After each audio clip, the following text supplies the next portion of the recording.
ഞാൻ കേരള പ്രവാസി സംഘത്തിൻ്റെ സംസ്ഥാന ജനറൽ സെക്രട്ടറിയാണ് ബാദുഷ കടലുണ്ടി.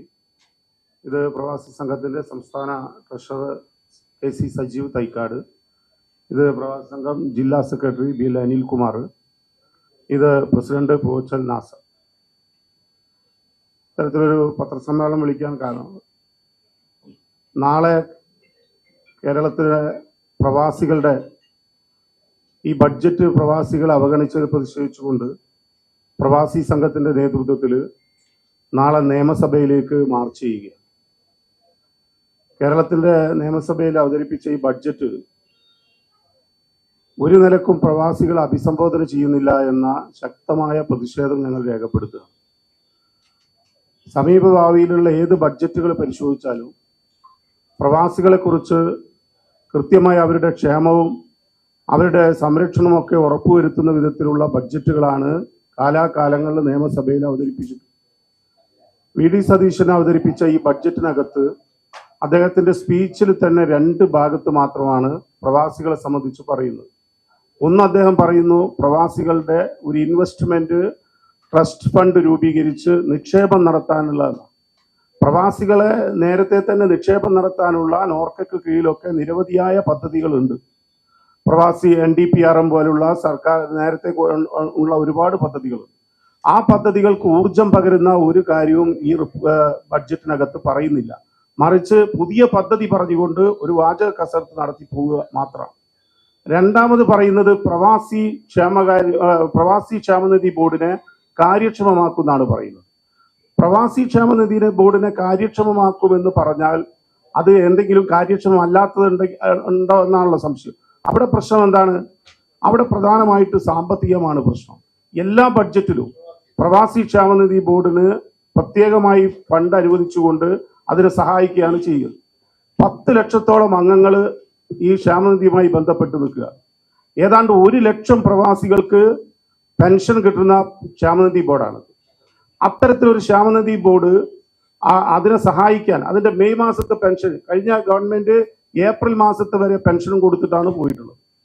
എല്ലാ കാലത്തും അതിനെ ഗവൺമെന്റ് സഹായിച്ചു. അത് ഗവൺമെന്റിന്റെ ഒരു ബാധ്യതയാണ് ഈ സമൂഹത്തെ സഹായിക്കാനുള്ള. ആ നിലയിലേക്ക് ഈ ക്ഷേമനിധി ബോർഡിനെ കാര്യക്ഷമമാക്കുമെന്ന് പറയുന്നിടത്ത് എവിടെയും ഇതിന് പ്രത്യേക പണം അനുവദിക്കുമെന്ന് പറഞ്ഞിട്ടില്ല. ഇതിനെ സഹായിച്ചിട്ടില്ലെങ്കിൽ ഈ ക്ഷേമനിധി ബോർഡ് വലിയ പ്രതിസന്ധിയിലേക്ക് പോകും. ആ നിലയിൽ ഈ 2 കാര്യം. മറ്റൊരു കാര്യത്തെക്കുറിച്ച് നോക്കൂ, നോർക്ക പ്രവാസികാര്യ വകുപ്പാണ്. നിരവധിയായ പദ്ധതികൾ ഈ നോർക്കക്ക് കീഴിൽ പോകുന്നുണ്ട്. ആ പദ്ധതിയെക്കുറിച്ചോ നോർക്ക എന്നൊരു വാക്ക് പോലും ഈ ബഡ്ജറ്റ് സ്പീച്ചിൽ എവിടെയും പറയുന്നില്ല. അപ്പൊ തീർത്തും ഒരു കാലത്തുമില്ലാത്ത ഈ ഗവൺമെന്റ് പ്രവാസികളുടെ ക്ഷേമം ഉറപ്പുവരുത്തുന്ന ഗവൺമെന്റ് ആണെന്ന് അവർ പ്രഖ്യാപിച്ച് പെൻഷൻ വർദ്ധിപ്പിക്കും, ക്ഷേമനിധി പെൻഷൻ കൃത്യമായി കൊടുക്കും, അങ്ങനെയുള്ള ഒരുപാട് വാഗ്ദാനങ്ങൾ പ്രകടന പത്രികയിൽ പറഞ്ഞുകൊണ്ടാണ് UDF ഗവൺമെന്റ് അധികാരത്തിൽ വന്നത്. പക്ഷെ അവരുടെ തുടക്കം തന്നെ ഈ ബഡ്ജറ്റ് തന്നെ നോക്കിക്കാണുമ്പോൾ വലിയ നിരാശയാണ്. ഇതിൽ പറയാന്ന് പറഞ്ഞാൽ കേരളത്തിന്റെ എല്ലാ മേഖലയും എടുത്തു നോക്കൂ നിങ്ങൾ. കേരളത്തിന്റെ വ്യാവസായിക മേഖല, കാർഷിക മേഖല, ഇവിടുന്നൊക്കെയുള്ള വരവ് എല്ലാം നോക്കൂ നിങ്ങൾ. അതിനേക്കാൾ കൂടുതൽ വരവ് കേരളത്തിന്റെ മൊത്ത വരുമാനത്തിന്റെ 19.5% സംഭാവന ചെയ്യുന്ന വിഭാഗമാണ് പ്രവാസികൾ. നേരത്തെ അത് 10 വർഷം മുമ്പ് 36.5%. കേരളത്തിന്റെ തനത് വരുമാനം വർദ്ധിച്ചതിന്റെ അടിസ്ഥാനത്തിൽ പ്രവാസി വരുമാനം കുറഞ്ഞിട്ടല്ല, പ്രവാസി വരുമാനം കൂടിയിട്ടുള്ളൂ. പക്ഷെ കേരളത്തിന്റെ തനത് വരുമാനം വർദ്ധിച്ചതിന്റെ ഭാഗമായി പ്രവാസി വരുമാനം 19.5%. ഇന്ത്യയിൽ മൊത്തം വരുന്ന പ്രവാസി പണത്തിന്റെ 19.20% വരുന്നത് കേരളമാണ്. അങ്ങനെ ആ വരുമാനം ഏതാണ്ട് 2.86 ലക്ഷം കോടി രൂപ കേരളത്തിന്റെ സഹകരണ ബാങ്കുകളിലുമൊക്കെ നിക്ഷേപമായി പ്രവാസി പണം കിടക്കുക.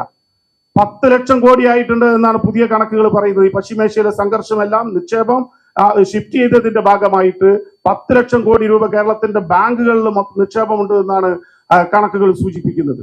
ഇത് മാത്രമാണോ? കേരളത്തിന്റെ മാർക്കറ്റുകളെ ഏറ്റവും കൂടുതൽ സജീവമാക്കുന്നത് ഇപ്പൊ ഈ യുദ്ധവും കാര്യവും ഒക്കെ ആയിട്ട് നമുക്ക് നമ്മുടെ മാർക്കറ്റുകൾ നോക്കിയാൽ വലിയ ക്ഷീണം ഉണ്ടായിട്ടുണ്ട്.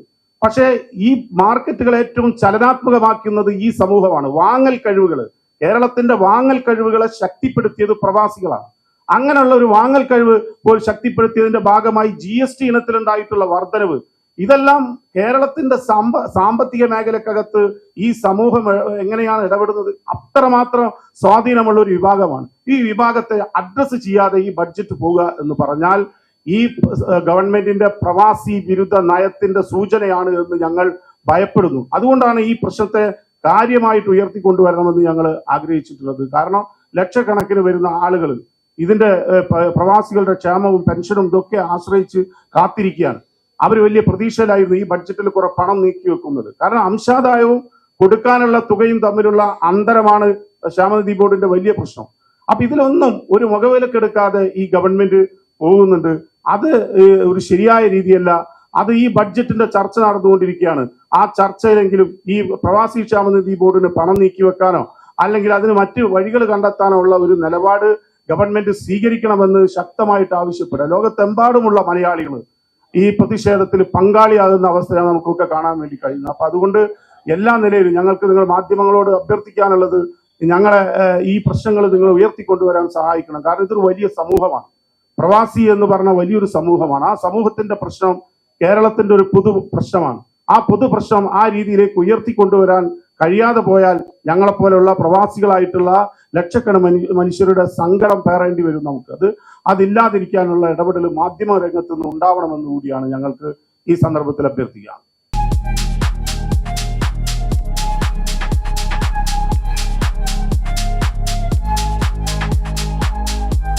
വാഗമൺ സ്പൈസസ്. വാഗമണിലെ എല്ലാ ഒറിജിനൽ പ്രോഡക്ട്സും തിരുവനന്തപുരത്ത് ഒരു കുടക്കീഴിൽ ജ്യോതിപുരം ഫുഡ് സേഫ്റ്റി ഓഫീസിന്റെ മുൻവശത്ത്.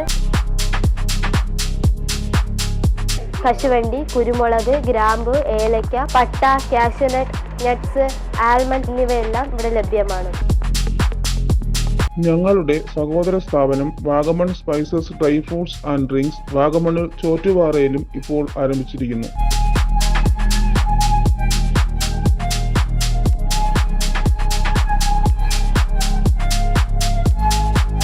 വാഗമണ്ണിൽ തുടങ്ങിയ വാഗമൺ സ്പൈസസിന് എല്ലാവിധ ആശംസകളും നേർന്നുകൊള്ളുന്നു.